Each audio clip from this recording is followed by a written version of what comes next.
যদি যোগ্যদের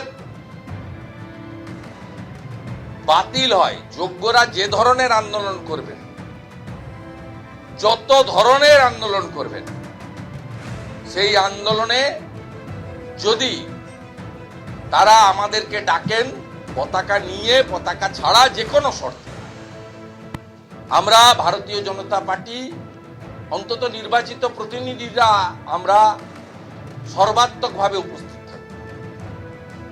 লাগাতার থাকতে বললেও সঙ্গে থাকব,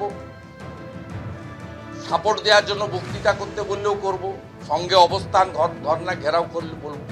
এবং আমি এই সরকারকে হুঁশিয়ারি দিচ্ছি, যদি যোগ্য প্রায় 19,000-এর বেশি তাদের সবার চাকরি চলে যায়, সুপ্রিম কোর্ট কি করবেন লফুল্লি আমার সেখানে কোনো বক্তব্য নেই, আমার অনধিকার চর্চা হবে। তাহলে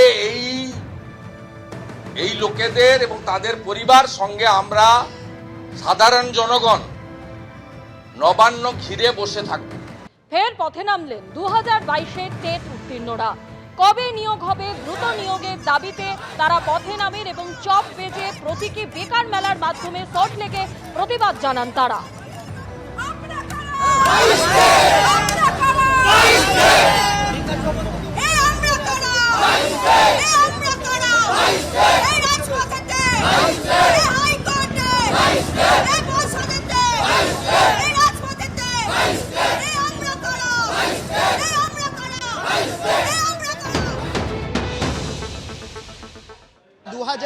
সালে টেট উত্তীর্ণ যারা রয়েছেন তারা এদিন তাদের নিয়োগের দাবিতে আন্দোলনে নেমেছেন এবং প্রতীকী আন্দোলন।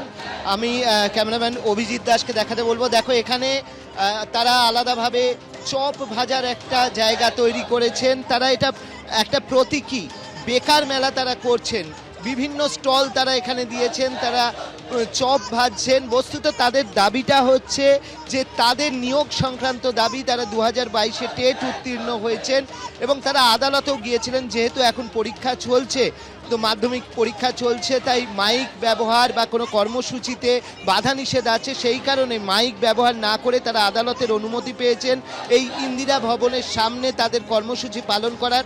তাদের ইচ্ছে ছিল যে তারা এটা বিকাশ ভবনে করবেন, কিন্তু এখন তারা অনুমতি পাননি, তাই তারা ইন্দিরা ভবনে অনুমতি পেয়েছেন, সেখানেই তারা তাদের কর্মসূচি পালন করছেন। তাদের কি দাবি তাদের থেকে জেনে নেব। কি দাবি করছেন আপনারা মূলত? আমাদের দাবি 2017 সালের পর দীর্ঘ 5 বছর রাজ্যে টেট ছিল না, টেট নেয়নি।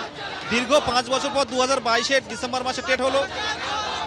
রেজাল্ট পাবলিশ করে দাবি জানানো হয়েছিল বছরে 2বার নিয়োগ, কোনো টেট পাস বসে থাকবে না।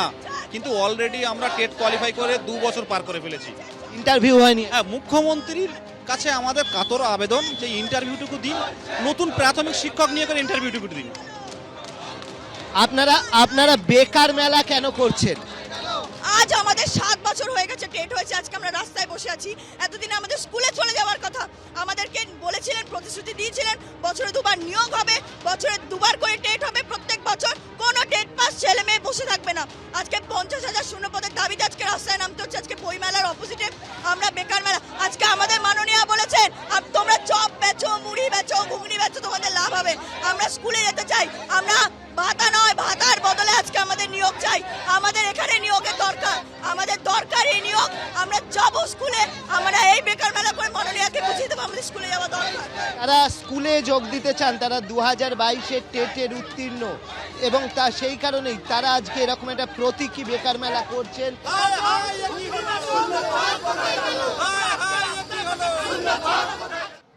এভাবেই প্রতিবাদ জানিয়েছেন 2022-এর যারা টেট পাস করেছেন। তারা প্রশ্ন তুলেছেন কবে তারা চাকরি পাবেন। আরও একবার প্রাথমিক শিক্ষা পর্ষদ আজকে বুঝিয়ে দিল টেটে পাস মানেই চাকরি নয়।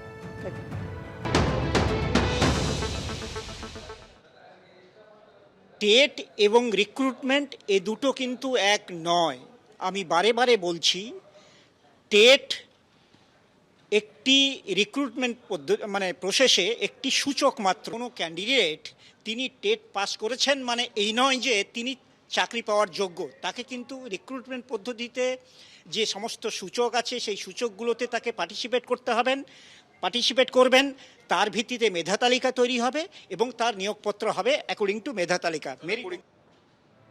কিন্তু কি হবে 26,000-এর ভবিষ্যৎ? কোর্টের রায়ের অপেক্ষায় রয়েছেন চাকরি প্রাপকরা। রায় বিরুদ্ধে গেলে দায় নিতে হবে সরকার কমিশনকে। তাদের দুর্নীতির জন্যই আজ এই অবস্থা, এমনই অভিযোগ চাকরি প্রাপকদের। সাহায্য চাইলে আন্দোলনকারীদের পাশে থাকার বার্তা দিয়েছেন বিরোধী দলনেতা শুভেন্দু অধিকারী। রিক্রুটমেন্ট অথরিটির যে তিনটে ডিপার্টমেন্ট, রাজ্য শিক্ষা দপ্তর, পর্ষদ এবং এসএসসি, এই তিনটে ডিপার্টমেন্ট আমাদেরকে নিয়ে যেভাবে ছিনিমিনি খেলেছে, তারা দুর্নীতি করার জন্য আজকে আমাদেরকে রাস্তায় নামতে হয়েছে। তাদের দুর্নীতির কারণে আজকে আমাদের সুপ্রিম কোর্টে দৌড়াতে হয়েছে।